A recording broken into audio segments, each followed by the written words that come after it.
ವಿಷ್ಣುವಿನ ತಾಳ್ಮೆ, ನರಸಿಂಹನ ಕೋಪ. ಪಾಕಿಸ್ತಾನ ಇದುವರೆಗೂ ಕೂಡ ಮೋದಿ ಅವರಲ್ಲಿ ಬರೀ ವಿಷ್ಣುವಿನ ತಾಳ್ಮೆಯನ್ನಷ್ಟೇ ನೋಡಿತ್ತು. ಏನ್ ಮಹಾ ಮಾಡ್ತಾರೆ? ಒಂದು ಸರ್ಜಿಕಲ್ ಸ್ಟ್ರೈಕ್, 10-20 ಭಯೋತ್ಪಾದಕರ ರಕ್ತ ಅಷ್ಟೇ ಅಲ್ವಾ ಅನ್ಕೊಂಡಿದ್ದಂಥ ಪಾಕಿಸ್ತಾನ ಇವತ್ತು ಗಡ ಗಡ ಅಂತ ನಡುಗ್ತಾ ಇದೆ. ಬೆಂಕಿ ಬಿದ್ದ ಮುನಿರ ಕೂರೋಕ್ಕೂ ಆಗದೆ ನಿಲ್ಲೋದಕ್ಕೂ ಆಗದೆ ಒದ್ದಾಡ್ತಾ ಇದ್ದಾನೆ. ಹಿಂಗಾಗಿದೆ ಆತನ ಪರಿಸ್ಥಿತಿ ಅಂದ್ರೆ ಹೆದರಿ ಗಡಿಯಲ್ಲಿ ತನ್ನ ಸೇನೆಯನ್ನ ಕೂರ್ಸ್ಬಿಟ್ಟಿದ್ದ. ಸೆಕ್ಯೂರಿಟಿಗೋಸ್ಕರ ಇಮಿಡಿಯೇಟ್ ಮೀಟಿಂಗ್ ಬೇರೆ ಕರೀತಾನೆ. ಎಲ್ಲಿ ಹೆಂಗೆ ಯಾವಾಗ ನುಗ್ಗಿ ಹೊಡಿತಾರೆ ಅನ್ನೋ ಭಯ.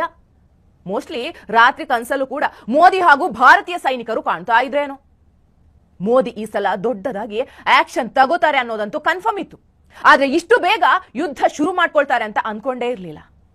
ಮೋದಿ ಸರ್ಕಾರ ಪಾಕಿಸ್ತಾನ ಇಮ್ಯಾಜಿನ್ ಕೂಡ ಮಾಡ್ಕೊಂಡಿರ್ಲಿಲ್ಲ. ಅಂಥ ಏಟು ಕೊಟ್ಟಿದೆ.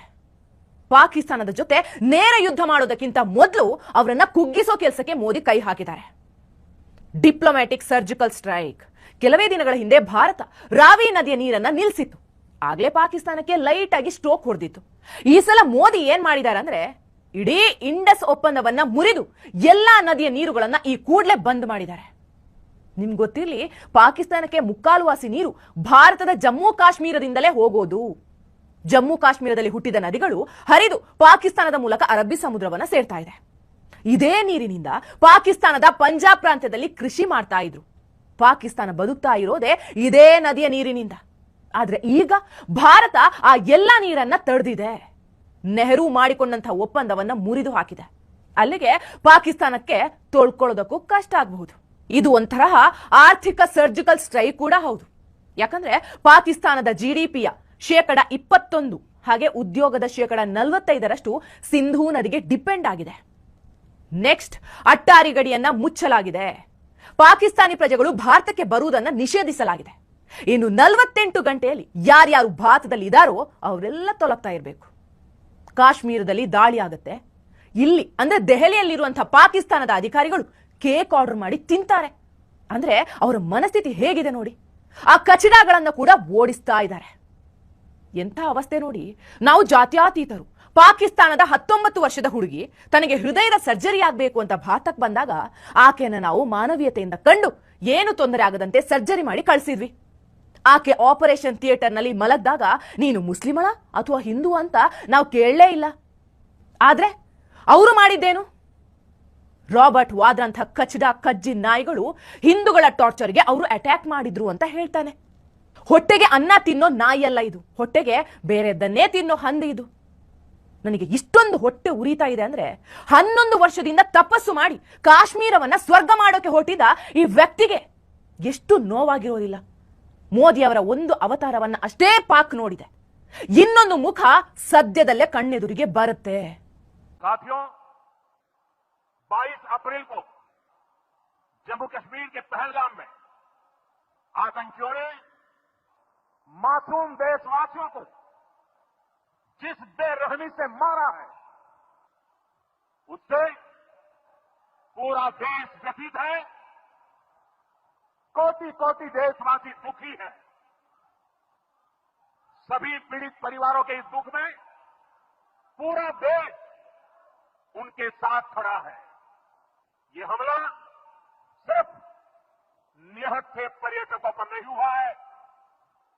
देश के दुश्मनों ने भारत की आत्मा पर हमला करने का दुस्साहस किया है. मैं बहुत स्पष्ट शब्दों में कहना चाहता हूं, जिन्होंने ये हमला किया है उन आतंकियों को और इस हमले की साजिश रचने वालों को उनकी कल्पना से भी बड़ी सजा मिलेगी. सजा मिलकर के रहेगी. अब आतंकियों की बची खुची जमीन को भी मिट्टी में मिलाने का समय आ गया है. 140 करोड़ भारतीयों की इच्छा शक्ति अब आतंकी आकाओं की कमर तोड़कर रहेगी. ಮೋದಿ ಅವರ ಆಕ್ಷನ್ ನೋಡ್ತಾ ಇದ್ರೆ 48 ಗಂಟೆಯಲ್ಲಿ ಏನ್ ಬೇಕಾದ್ರೂ ನಡಿಬಹುದು ಅನಿಸ್ತಾ ಇದೆ. ಕಾಶ್ಮೀರದಾದ್ಯಂತ 1500ಕ್ಕೂ ಹೆಚ್ಚು ಶಂಕಿತರನ್ನ ಬಂಧಿಸಿ ವಿಚಾರಣೆ ನಡೆಸಲಾಗ್ತಾ ಇದೆ. ಸ್ಥಳೀಯ ದೇಶದ್ರೋಹಿಗಳಿಂದ ಪಾಕಿಸ್ತಾನಿ ಭಯೋತ್ಪಾದಕರವರೆಗೂ ಈ ಬಾರಿ ಯಾರನ್ನು ಕೂಡ ಬಿಡಲಾಗುವುದಿಲ್ಲ. ಯಾರ್ಯಾರು ಕಾಶ್ಮೀರದಲ್ಲಿ ಇದ್ಕೊಂಡು ಇಲ್ಲಿ ಅನ್ನ ತಿಂದು ಆ ಕುನ್ನಿಗಳಿಗೆ ಸಪೋರ್ಟ್ ಮಾಡಿದ್ರು ಅವರಿಗೂ ಗ್ರಹಚಾರ ಕೆಡ್ತು ಅಂತಾನೆ ಅನ್ಕೊಳ್ಳಿ.